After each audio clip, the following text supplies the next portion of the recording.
백성들이 살면서 가장 갈등하는 게 뭐냐면 음식 문제죠. 광야 생활을 마치고 이제 가나안 땅에 들어가는 이스라엘 백성들에게 하나님께서 너희는 거룩한 성민이라 말씀하시면서 먹어야 될 음식과 먹지 말아야 될 친히 구별을 해주십니다. 우리가 구역에 먹어야 될 거, 먹지 말아야 될 거. 여러분 지금 이 율법을 여러분에게 적용한다면 여러분은 율법을 잘 지키고 계십니까? 안 지키고 계십니까? 네. 여러분이 아마 가장 맛있어하는 게 돼지고기일 거예요. 하나님께서는 돼지고기 먹지 말라 하셨어요. 그럼 여러분 율법을 어떻게 합니까? 어긴 거네요. 오늘 짐승 잡아서 피 흘려서 제사 드려야겠네요. 그죠? 하나님께서 이 시기를 여러분들이 잘 아셔야 돼요. 이 시기를. 하나님이 율법을 세우셨어요. 율법을 세우시고 광야에서 생활 마치고 가나안 땅 들어가는 자들에게 이제 막 들어가서 아무것도 준비 안 된 상태에서 이제 삶을 살아야 됩니다. 그러니 위생적으로 볼 때 이스라엘 백성들에게 유익한 것이 있고 유익하지 못한 것이 있는 거죠. 그 모든 것을 친히 알려주신 거예요. 또 하나는 뭐냐면 하나님께서 먹어라 먹지 말라라고 규정하신 거 뭡니까? 하나님의 성별된 삶을 살으라. 하나님이 말씀하신 것을 지키면서 살라고 주신 어떻게 보면 기준인 거죠. 그러면 우리에게 이제 이걸 적용을 해야겠죠. 만약에 이대로 적용한다면 우리는 지금 장어도 먹으면 안 돼요. 오늘 말씀에 있는 것처럼. 여러분 장어 맛있어하지 않으십니까? 전 장어 되게 좋아하거든요. 돼지고기 먹으면 안 돼요. 근데 돼지고기를 우리 주민은요 엄청 좋아합니다. 고기를 엄청 잘 구워요. 그래서 제가요 우리 어디 고기 구워 먹으러 갈 때는요 주미를 제 옆에 앉혀요. 제가 역대 우리 교회 청년 중에 고기를 저에게 가장 맛있게 구워주는 사람은 딱 한 사람이에요. 홍주미. 그러니까 나중에 알고 봤더니 우리 홍재근 장로님이 그런 기술을 가지고 계시더라고. 그래서 집에서 아버지가 구워주는 걸 보면서 자기가 배운 거라. 우리 주민은요 어디 나가면 이제 자동이에요. 제 옆에 와서 고기 구워요. 고기 목사님 익었어요. 먹으면 역시나 맛있어요. 오늘 주미가 왔는지 모르겠는데 왔네. 저기 위에 있네. 그죠? 고기 먹는 게 얼마나 맛있습니까? 그죠? 삼겹살 엄청 좋아하잖아요, 다들. 근데 음식 문제를 놓고 우리가 신앙생활할 때 우리가 정확한 기준이 없으면 이 신앙생활하는 사람들이 음식 때문에 시험 들기도 하고요. 음식 때문에 교회 떠나기도 합니다.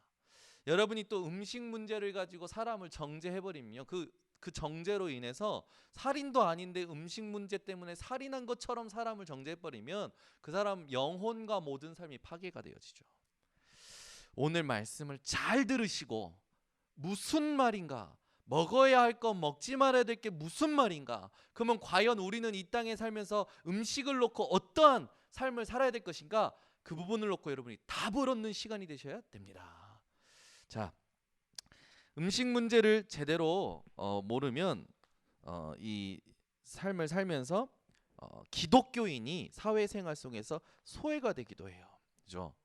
당장 사회생활하면 술 문제에 부딪힙니다. 그죠? 술을 먹어야 됩니까? 마셔도 됩니까? 오늘 성경에서 확인을 해볼 거예요.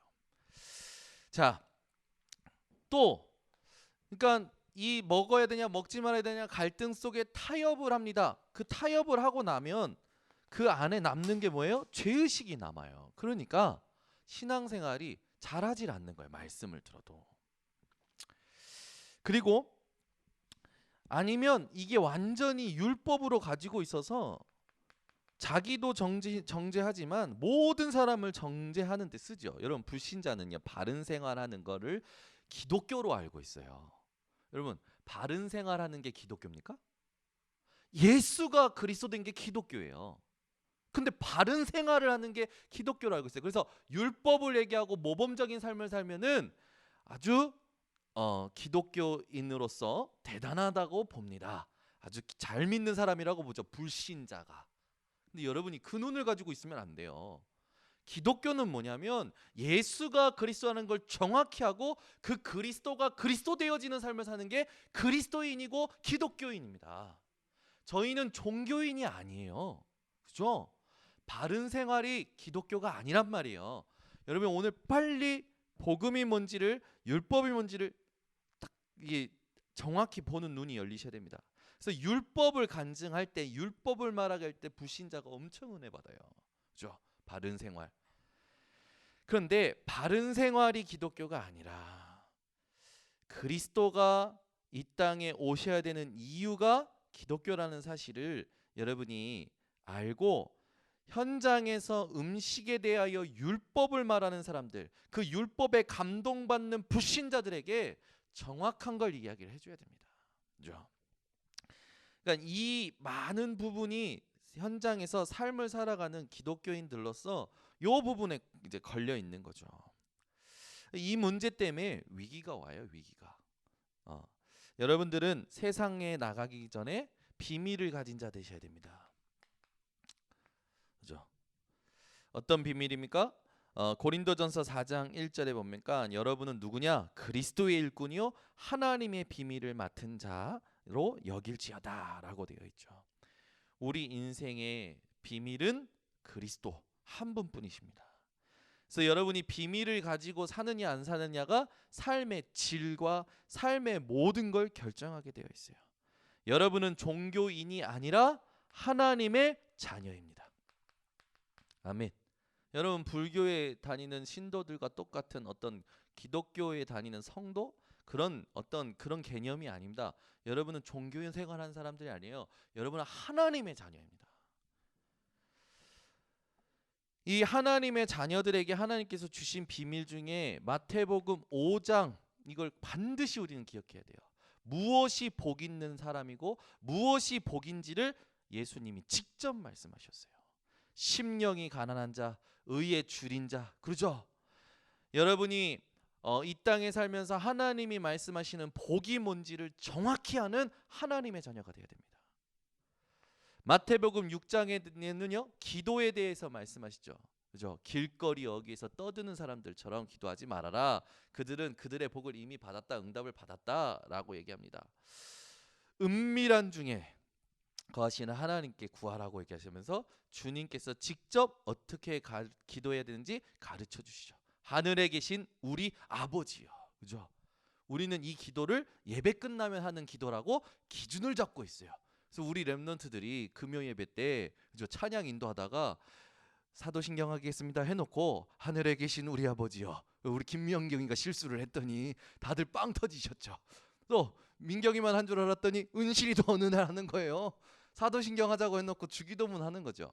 근데 여러분 주기도문이 예배 끝날 때 하는 게 아니라 언제 어디서나 해도 괜찮은 기도입니다. 그런데 우리에게 먼저 들어와 있는 것 때문에 불편한 거예요.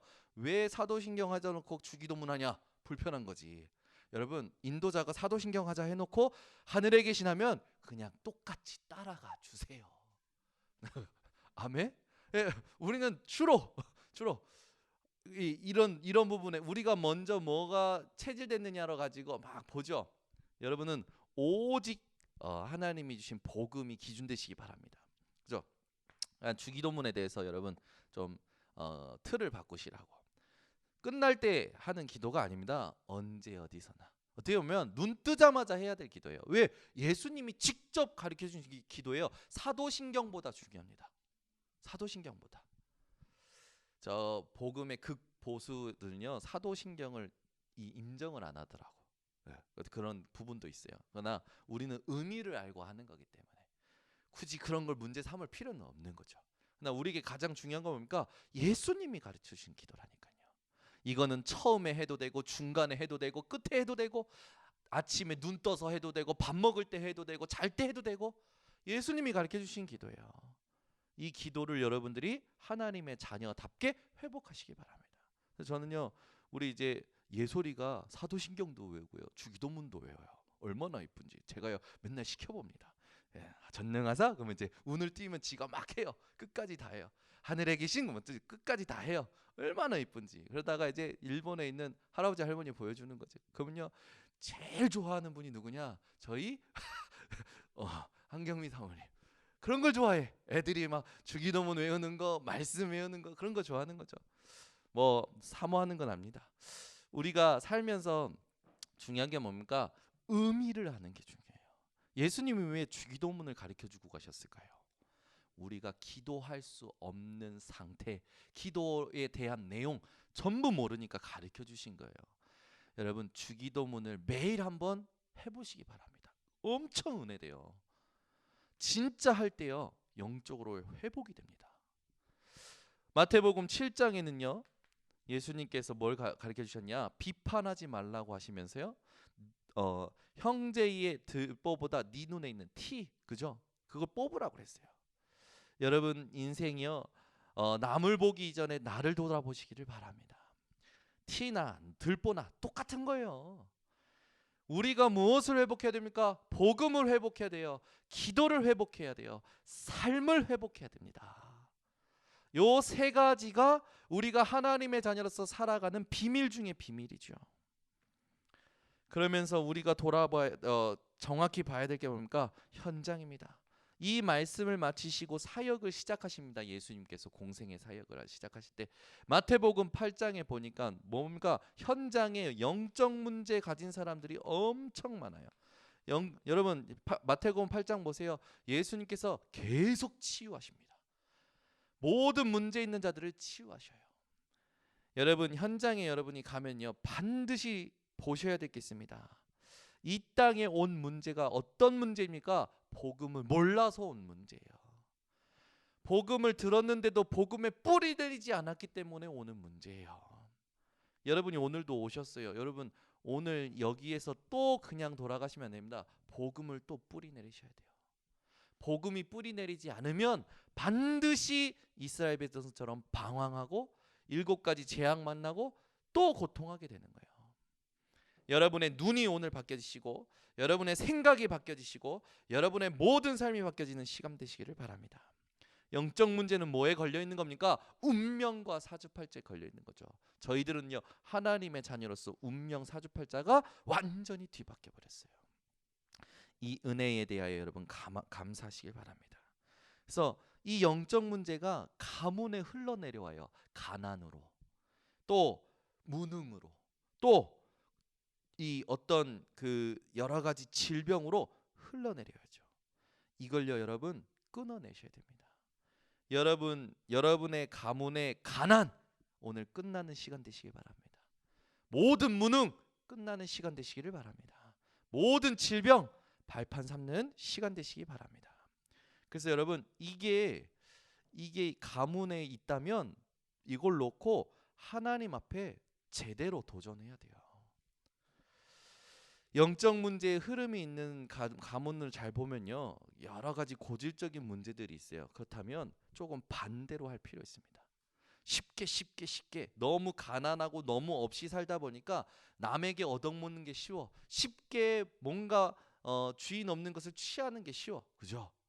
제가 사역하다 보니까 목사님 딸인데 도벽증이 있는 거라. 중요한 높은 위치까지 올랐어요. 최고의 어떤 그런 좋은 달란트가 있어서. 근데 이 친구가 이제 아이들을 이렇게 가리키고 아이들을 무대에 세우고 이러고 나면 그 애들이 앉아 있는 자리에 물품이 싹 없어지는 거예요. 돈도 없어지고 직업도 없어지고 이러는 거예요. 우리는 몰랐지 처음에는. 누가 가져가나 보다. 이제 경계를 똑바로 쓰는데 숙소에서 또 똑같이 일어나는 거예요. 나중에 봤더니 이 목사님 딸이 도벽증이 있었던 거라. 그래가지고 어떻게 합니까? 정죄해야 됩니까? 자기도 모르게 손이 가는 거예요. 자기도 모르게 해버리는 거예요. 영적 문제잖아요. 한 번은요 수련회 하는데 목사님 아들이에요. 근데 이 목사님 아들이 하지 말라는 것만 하는 거예요. 그러다가 결국 큰 사건 될 만한 일이 터져버렸어요. 그걸 가지고 이야기해줬어요. 네가 네 힘으로 그게 안 되지 않냐. 네 안에 너도 모르게 사로잡힌 영적인 문제야. 네가 그걸 그리스도 앞에서 한 번은 싸워야 된다. 네 인생에 이 영적인 문제가 흘러온 거야. 그죠? 잘 보세요. 사람들 가문의 영적인 문제가 쉽게 온 사람들이 있어요. 그래서 오히려 반대로 해야 돼요. 너무 가난하고 없이 사는 사람일수록 정상적으로 도전해야 됩니다. 쉽게 얻어먹고 쉽게 이렇게 하는 게 아니라 진짜 올바른 선택과 올바른 길로 가는 게 좀 필요해요. 그리고 그 올바른 것을 하려면 영적인 힘이 필요합니다. 그죠? 영적인 힘을 얻는 데 집중하는 것에 올인해야 되는 거죠. 이런 문제 속에 계속 삽니다. 본인은 계속 살고 그러다가 세상 나가면 세상은 더 큰 문제가 와 있는 거죠. 세상을 보는 눈이 여러분 오늘 열리시기를 바랍니다. 세상의 모든 현장이 마태복음 10장에 보니까 뭐에 있습니까? 종교에 다 빠져 있어요. 11장에 수고하고 무거운 짐을 지고 살아가죠. 12장에는요 섬기는데 뭘 섬깁니까? 귀신 섬기면서 살아가는 거예요. 그러니 문제가 끊임없이 오게 되는 겁니다. 사도의 마태복음 10장, 11장, 12장에 여러분 흐름을 보세요. 세상이 어떤지를 예수님께서 보여주셨어요. 이걸 통해서 우리가 오늘 또 복음으로 들어가는 답을 얻어야 됩니다. 여러분이 이 세상 가운데 갈 때에 여러분의 신분을 누리셔야 돼요. 아까 얘기했던 하나님의 자녀라는 신분을 누리셔야 됩니다. 마태복음 13장에 보니까 천국에 대한 비유들이 나오죠. 여러분의 배경이 뭡니까? 천국 배경. 오늘 새벽에도 얘기했지만 많은 사람들이 자기는 기도의 배경 없어요, 믿는 집안이 아니에요, 혼자 예수를 믿어요 라고 하지만 우리의 진짜 기도의 배경이 누가 되십니까? 하나님께서 우리의 기도 배경이 되어주고 계십니다. 여러분이 가문에서 처음으로 예수를 믿고 처음으로 기독교인으로서 또 신앙생활을 한다고 해도 괜찮아요. 말할 수 없는 탄식으로 우리를 위하여 친히 간구하시는 성령이 계시고 우리의 영원한 중보자 되신 그리스도께서 우리를 위해서 하늘에서 구하고 계십니다. 여러분의 배경이 저 하늘 보좌라는 걸 알고 오늘 이 시간에 진짜 예배 드릴 때 하늘 문이 열리는 축복이 오는 거예요. 그리고 여러분에게는 주의 천군 천사가 심부름하게 되어지는 거죠. 여러분이 신분을 정확히 알고 누리는 삶을 살아갈 때 여러분에게는 그리스도와 그리스도를 통해서 믿어지는 부활의 능력이 나타나기 시작합니다. 여러분 이 땅에 여러분의 삶이 어떤 삶이 되어야 되냐? 그리스도가 그리스도 되어지는 삶을 사셔야 돼요. 부활의 능력이 실제로 믿어지는 삶을 사시기를 바랍니다. 이때 무엇이 무너지는 거예요? 영적인 문제가 무너지고 모든 흑암이 무너지는 역사가 일어나는 거예요. 여러분이 오늘 밤에도 어떤 마음으로 하나님을 바라보고 있느냐에 따라 여러분과 관계된 현장에 하나님께서 말씀을 성취하실 겁니다. 우리의 인생은요 말씀 성취하는 거예요. 언약을 아는 자는 쉽다 어렵다 말하지 않습니다. 하나님의 주권을 믿는 사람은 된다 안 된다 말하지 않아요.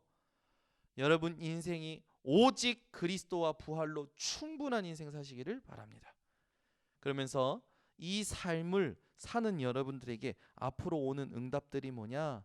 여러분 인생마다 하나님의 의미가 다 회복이 되는 거예요. 이번 주에 그 1부 때 사무엘의 출생에 대해서 이야기하면서 문제와 사건 속에 하나님이 메시지를 담고 있다고 했어요. 그 메시지를 생각하는 메시지가 있구나, 하나님의 메시지가 있구나라는 생각을 하는 그 자체가 기도의 시작이라고 했습니다. 월요일부터 수요일까지 또 현장에서 살다 오셨습니다. 무슨 갈등이 있으셨습니까? 어떤 불편함이 있으셨습니까? 무엇이 부담이 됐습니까? 그 속에 하나님의 메시지가 있습니다. 그걸 생각하는 자체가 기도의 시작이에요. 여러분 이 땅 살아갈 때요 여러분 인생에 하나님의 의미를 찾아내셔야 됩니다. 오늘도 찾아내는 거예요. 그죠? 우리는요 뭔가 지적을 당하면 지적한 사람을 보고 자기는 이라고 생각을 해요. 그죠? 지적한 사람 보고 자기는 이라고 생각합니다. 그게 죄성이에요. 그게 죄성이라니까. 자기는 그러고 하는 거예요. 그게 아니라 그래 하나님께서 오늘 내게 결론 내게 하시는구나 이래 해야 되잖아요. 제가 보니까 저를 지적하는 사람들 볼 때마다 그런 눈이었어요. 지는 응답도 없습니다. 제일 많이 제가 많이 다퉜던 게 저희 어머니. 복음 하나도 안 누리면서 맨날 나한테 복음만이라고 그러고 맨날 뭐라 그러고 어머니도 맨날 부딪히고 맨날 싸우고 그러더만 뭐. 그래서 제가 이제 막 그를 대드는 거죠.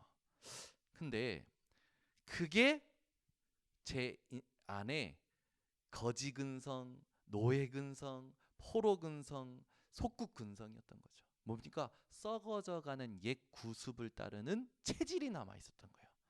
누군가 나에게 말한다, 인정하는 겁니다. 그죠? 아니 제가 학교에서 그래 오늘 내가 가서 집에 가서 청소해야겠다고 문 열고 딱 들어간대. 들어가자마자 이놈의 새끼야, 니 정신머리 상태가 어떻게 돼 있냐, 니 책상 서랍을 봐라, 너 쓰레기통이다, 니 머리는 쓰레기통이냐. 그걸요 제가요 탁 학교 끝나고 딱 들어가면 어머니가 꼭 그러셔요. 아 제가 그 청소하려고 마음 먹었다니까 학교에서. 근데 문 열고 들어간대. 와 내가 마음 먹은 걸 뒤집어 버려.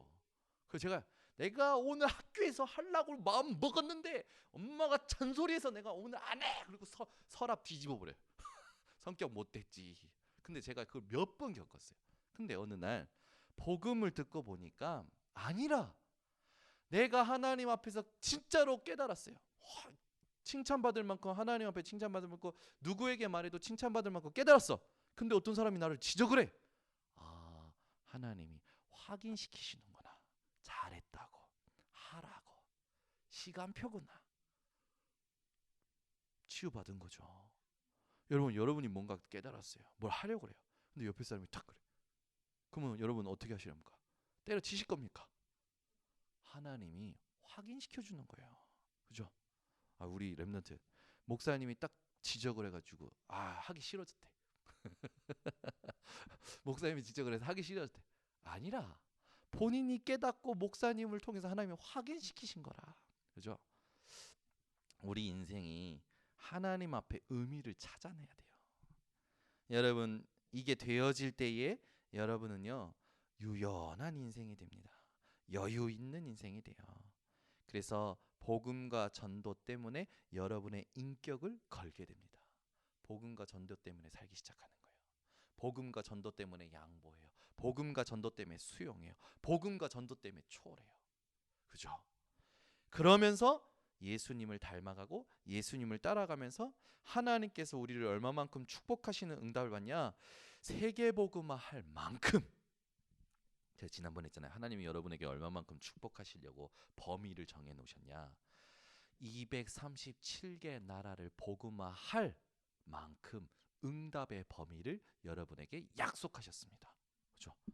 마태복음 28장 16절에서 20절에 하늘과 땅의 권세를 내게 주셨으니 그러므로 너희는 가서 모든 족속으로 제자를 삼으라고 했잖아요. 그 말 뭡니까?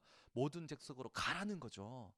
가면 237개뿐만 아니라 모든 족속, 소수 민족까지도 내가 너를 책임지겠다라는 거예요.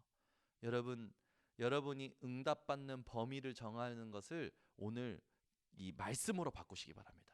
내 인생은 500만 원짜리 인생, 38평 인생 아니에요. 여러분의 응답의 인생은 어느 정도냐? 237개 나라 살릴 만큼 응답받는 겁니다. 말씀이 붙잡아져야 말씀을 가지고 기도가 시작되는 거예요. 코로나가 바로 건너 터졌습니다. 그래 난리 났어요. 저쪽 저 핵심하는 데서는 부평구 갈산동에 사시는 분들은 오지 마세요. 우리 보고 오지 말래. 알았어 안 간다. 내가 안 간다. 내가 말도 안 했는데 우리 김영지 전도사는 아예 차를 움직이도 안 했어. 자기가 안 가버렸어. 어쨌든 저 건너 터졌어요. 여러분 시편 91편에 뭐라고 하는지 압니까?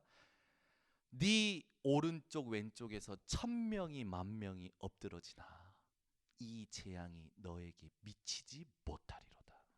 아멘. 여러분 하나님은 바람의 흐름을 움직이십니다. 공기의 흐름을 움직이세요. 눈에 안 보이는 침이 코로나를 가진 그 침이 병원균을 가진 침이 바이러스를 가진 침이 여러분 호흡 속에 들어갔냐 안 들어갔느냐까지도 하나님께서 다스리고 계신다고요. 여러분 들이마시면 허락하신 거예요. 왜 허락하셨어요? 복음과 전도를 위해서. 안 들어오도록 하셔요.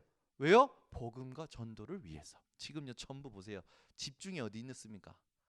하나님의 말씀이 어디에 누구에게 성취될까에 집중이 없어요. 코로나가 이쪽에서 터졌어, 저쪽에 터졌어, 문자 보면서 이리 피하고 저리 피하고, 내가 그 동선에 있느냐 없느냐, 전부 관심이 분열되어 있어. 하나님이 원하시는 데에 관심 없다니까요. 지금 전체 보세요. 전부 보세요. 전부 세상이 말하는 것에 지금 눈과 귀와 마음과 관심을 빼앗겨 버렸어요. 누가 하는 겁니까 이거를? 모든 정치와 통치와 그 권세자들과 그 하늘에 있는 악의 영들을 붙잡고 있는 존재가 누구예요? 그래서 우리의 싸움은 혈과 육에 대한 싸움이 아니고 이 영적인 싸움이라고 말씀한 겁니다. 여러분, 푹 어디서 터졌어? 거기에 관심 끄세요. 내 옆에서 1000명이 엎드려지고 얘 옆에서 10,000명이 엎드려져도 이 재앙이 너에게 가까이, 너에게 미치지 아니하리로다. 여러분, 용광로 같은 불 같은 날이 이를 때에 여러분에게는 어떤 빛이 나온다고? 치료하는 광선이 비추어져서 여러분이 외양간에서 나온 송아지처럼 뛰리라고 약속하셨어요. 여러분이 코로나에서 하나님 지켜주세요, 코로나를 하나님 치유해 주세요, 이제 그 기도하지 마세요. 언약 잡고 기도하세요. 하나님, 237개 나라 살리기 위하여 코로나를 내게 발판되게 하여 주시옵소서. 그죠? 그 기도가 언약 기도예요. 우리는 주로 문제 생기면 문제가 내게 미치지 않게 해달라고 기도하고 그럴 필요 없어요. 우리는 복음과 전도를 위하여 하나님, 내 코로나가 내 발 앞에 무릎 꿇게 하여 주시옵소서. 하나님, 진짜 기도하세요. 여러분, 뭐 보니까 지금 여러분 생각을 해보세요. 이게 말이 안 되는 거예요. 아무리 방역을 해도 퍼지게 돼 있다니까요. 퍼지게 돼 있어요. 퍼지는데 안 죽는다, 죽는다, 누구 손에 있습니까? 하나님 손에 있어요. 염려하지 마세요. 걱정하지 마세요. 하나님 앞에 단을 쌓으시고요, 관심을요 빼앗기지 마세요. 사단은요 계속 여러분의 관심 빼앗으려 합니다. 예, 지금 목사 전도사들이 사역 안 한대요. 성도들이 불안해하니까 사역하면 안 돼요. 기다려줘야 되고. 제가 곰곰이 생각해봤어요. 전도 안 해요. 관심들이 전부 없어졌어요. 정부에서 주는 긴급 재난지원금만 눈에 가 있어. 목사도 전도사도 중직자도 성도도 전부 그 꼴랑 100만 원 주는. 하나님은요 영원한 것을 다 우리에게 주셨습니다. 꼴랑 100만 원에 감동하지 마세요. 하나님은요 여러분에게 얼마만큼 경제를 준비하셨냐? 237개 나라에 매일 비행기 타고 다녀도 될 만큼 빛의 경제를 준비해 놓으셨다니까요. 진짜예요. 하나님은요 여러분이 얼마만큼 집중하느냐에 따라서 1등석을 매일 타느냐, 비즈니스를 타느냐, 이코노믹을 타느냐까지도 준비해 놓으셨어요. 그러니까 믿음으로 사시기 바랍니다. 말세가 될수록 모이기를 패한다고요. 어쨌든 뭐 상황은 우리가 봐야 되지만 여러분 자세히 생각해 보세요. 이것 때문에 우리가 뭘 빼앗기고 있는지 지금 전부 빼앗기고 있어요. 그래도 수요 예배 오신 분들은 중심을 가지고 오셨잖아요. 제가 그랬잖아요. 주일날 우리 집 교회에서 코로나 터진다. 한 또 며칠간 폐쇄하겠죠. 우리는 산에서 들로, 강으로, 바다로 오랜만에 야유회 예배 드리지 뭐. 가서 뭐 메시지하고 찬양하지 말고 밥 먹으면서 포럼하면 되고, 그죠? 그동안에 주셨던 하나님의 은혜 나누면 되고, 우린 문제될 게 아무것도 없어요. 하나님 앞에 모든 상황에 의미를 찾아내시기 바랍니다. 그래서 우리는요 그리스도로 옷 입고 나가는 거예요. 여러분 매일매일 그리스도로 옷 입으시길 바랍니다. 그죠? 제가요 오늘 옷을 이쁘게 입었어요. 그죠? 마이 얼마 주고 샀게요? 5만 원. 제가요 이런 마이 하나 사고 싶었는데 어디 가면요 막 너무 비싸. 30만 원, 막 40만 원 이러는 거예요. 마이 하나에. 하나님 아시죠? 내 필요를.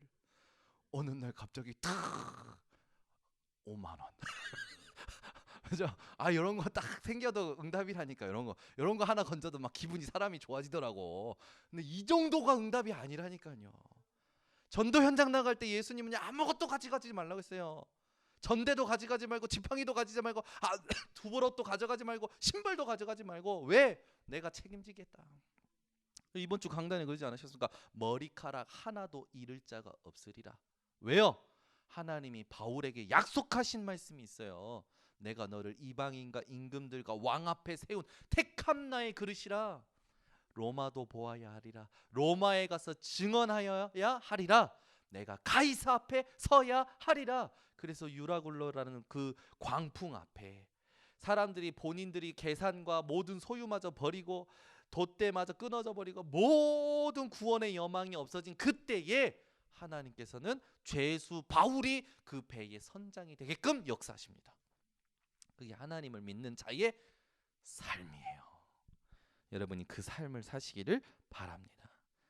그래서 늘 그리스도로 옷 입고 사는 우리 성도님들 되시길 바랍니다. 자, 그렇다면 구약 시대의 음식 문제, 이것이 이제 신약 시대에 왔지요. 우리가 살면서 이 음식 문제에 대한 기준이 있어야겠죠. 자, 아주 짧게 하겠습니다. 구약 시대에 보니까요, 뭐 약대, 토끼, 사반, 돼지, 지느러미와 비늘 없는 고기, 독수리, 솔개, 매 먹지 말라 한 것들, 먹을 수 있는 것, 소, 양, 염소 이렇게 구분을 하셨어요. 이 모든 건 광야 생활을 마치고 들어가는 가나안 땅에 들어가는 이스라엘 백성들에게 굉장히 하나님이 구별하시고 위생적인 그 모든 것을 말씀으로 율법으로 주신 거예요. 그것이 지금 신약 시대인 우리에게 어떻게 됐습니까? 더 이상 그렇게 안 해도 되는 것이 있고, 그 율법의 완성을 하신 그리스도로 그 율법 속에서도 지속해야 될 것들을 우리에게 하나님께서 지금도 알게 하시고 가게 하시는 거죠. 그래서 구약 시대에 하나님이 주신 율법 중에 폐지된 것들이 있어요. 그리고 완성된 게 있고요. 지속되어지고 있는 것들이 있습니다. 그리스도의 복음으로 지금 우리가 그리스도를 만난 그리스도께서 예수께서 오시고 부활하시고 승천하신 그 이후로 사는 우리들에게는 그리스도의 복음으로 율법의 문자적 구속력은 폐하여졌습니다. 문자적 구속력은 폐하여졌어요. 그죠? 그런데 율법의 근본 정신, 율법의 당위성은 지금도 우리에게 유효합니다.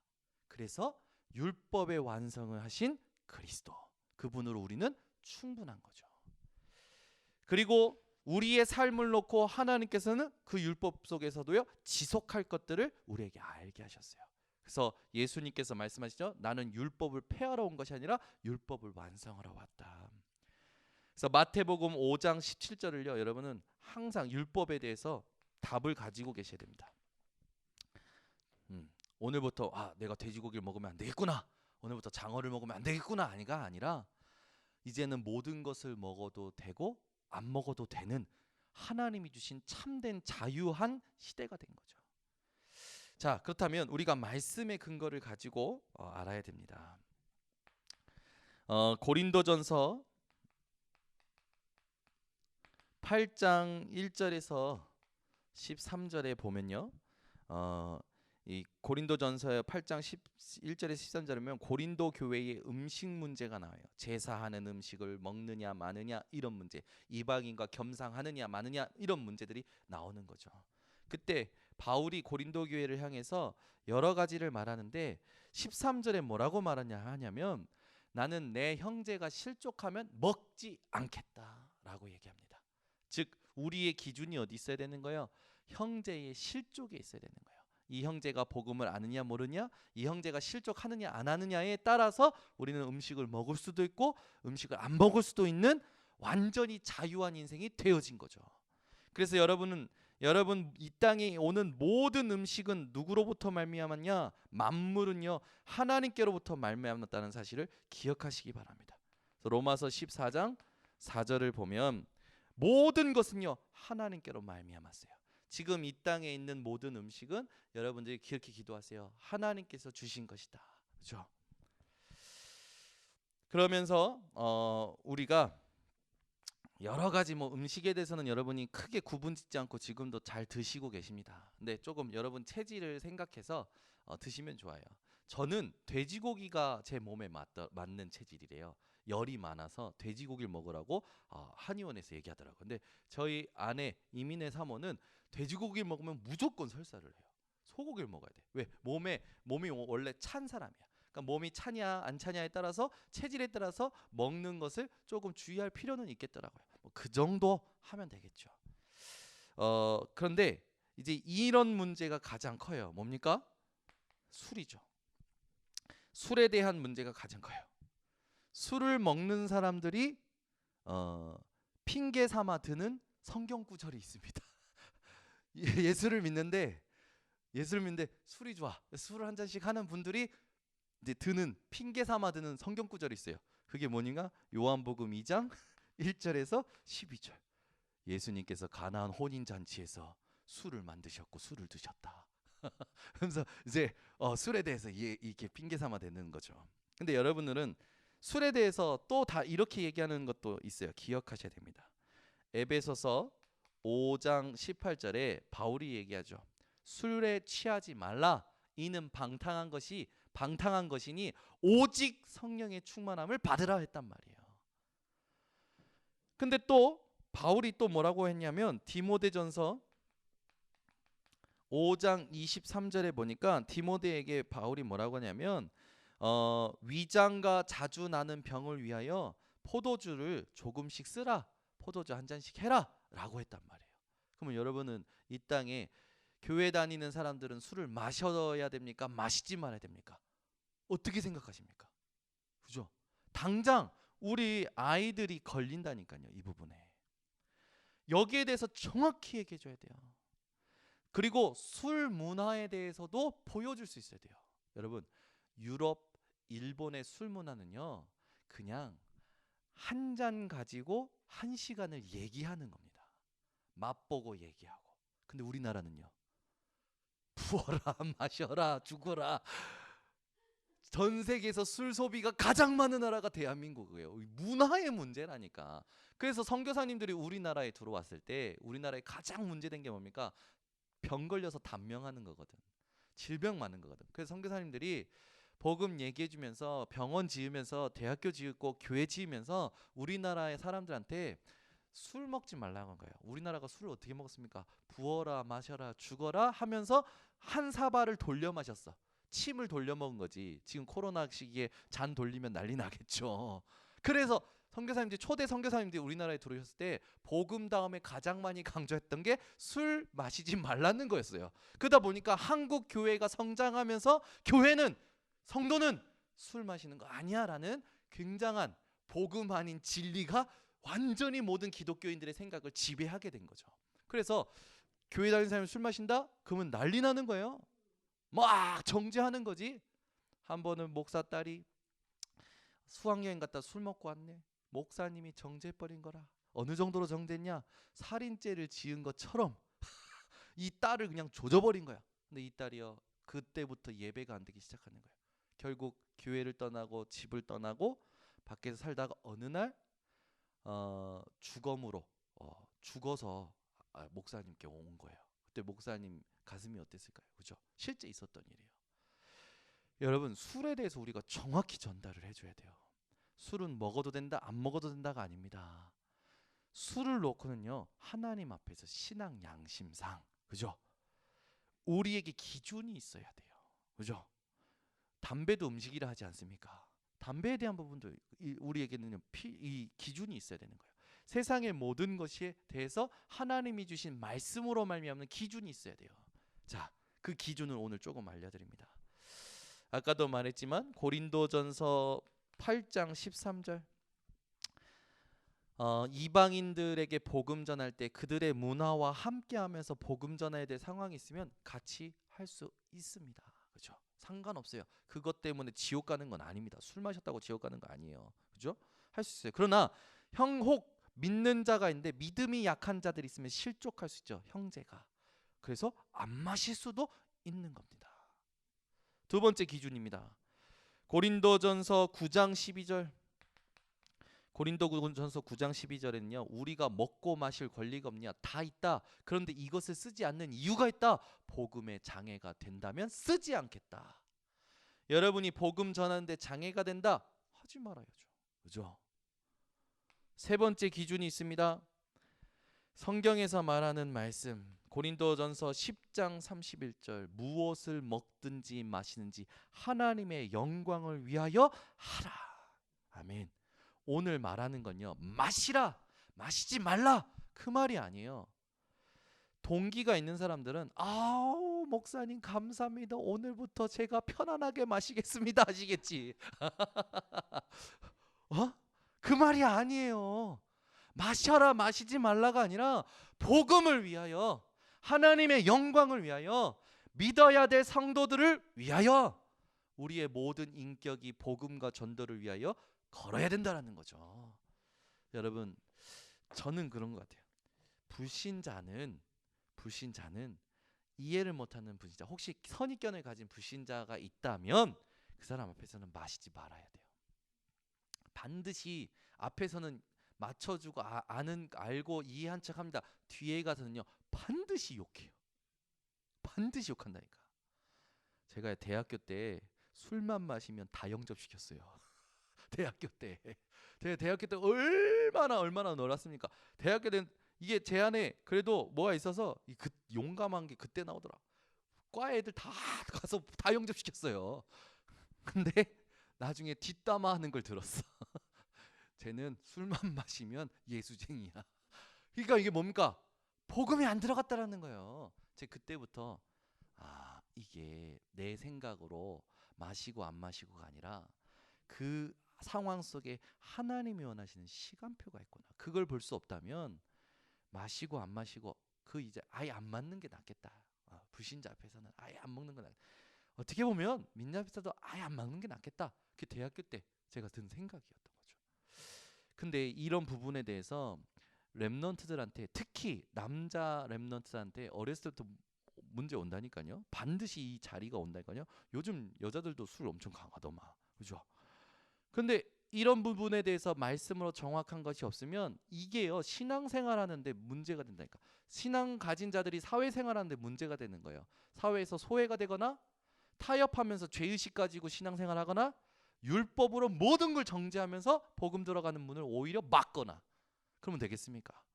오늘 음식 문제에 대해서 정확한 답을 가지고 여러분이 하나님이 원하시는 것을 따라 인도받으시기를 바랍니다. 자, 그래서 여러분, 우리의 인생은 결론을 맺겠습니다. 무엇으로 살아야 됩니까? 무엇에 사실은 우리가 무엇을 먹으면서 사는 게 좋습니까? 예수님 말씀하셨죠. 사람이 떡으로만 살 것이 아니라 하나님의 말씀으로 살 것이니라. 여러분, 하나님의 말씀에 젖어 사시기를 바랍니다. 많은 사람들이 음식에 사로잡혀 있어요. 술에 사로잡혀 있어요. 여러분은 하나님의 말씀에 사로잡혀 사도행전 17장 3절에 있듯이 바울이 그리스도 예수의 복음을 밝히 증거하였던 것처럼 오늘 이 밤에 오시고 이 밤에 말씀 듣는 여러분들이 하나님의 말씀에 사로잡히는 분들 되시기를 바랍니다. 그래서 하나님의 말씀에 사로잡힌 사람들은요 높은 곳을 바라보며 살아갑니다. 지금 눈앞에 있는 것에 타협하지 않아요. 정말로 높은 곳, 하나님이 계신 곳과 위에서 주실 상급을 놓고 바라보며 살아갑니다. 이 땅에 살 때도요 저 엘리트들을 정말로 세상적 성공은 했지만 영적 문제로 고통하고 있는 성공한 사람들을 살리는 높은 곳을 보고 믿음으로 나아가야 되는 것입니다. 그러면서 우리는요 낮은 곳도 마음에 담아야 돼요. 왜? 완전히 영적 문제로 인해서 운명사주팔자 안에 갇혀 고통하는 사람들이 있습니다. 이런 사람들을 향한 눈도 있어야 돼요. 그러면서 여러분은요 이 넓이도 있어야 돼요.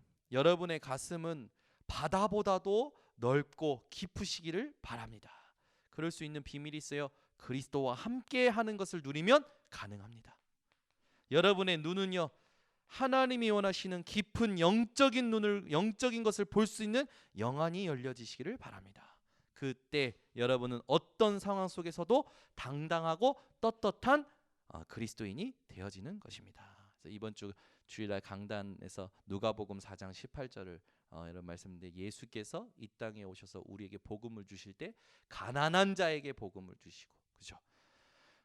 포로된 자를 자유케 하고, 눈이 멀고 갇힌 자들을 끄집어내고, 눌린 자들을 해방시키는 그 그리스도께서 오늘도 우리와 함께 하시는 것을 누리시기를 바랍니다. 기도하겠습니다. 하나님 아버지, 감사합니다. 오늘도 우리들에게 이 땅에 살면서 어떻게 삶을 살아야 될지 말씀 주심에 감사를 드립니다. 이 말씀 그대로 하나님의 시간표를 보며 모든 것이 가나 모든 것이 유익한 것은 아니요, 하나님이 원하시는 기준을 가지고 살아가게 하여 주시옵소서. 예수 그리스도의 이름으로 축복하고 기도드리옵나이다. 아멘. 우리 찬송가 500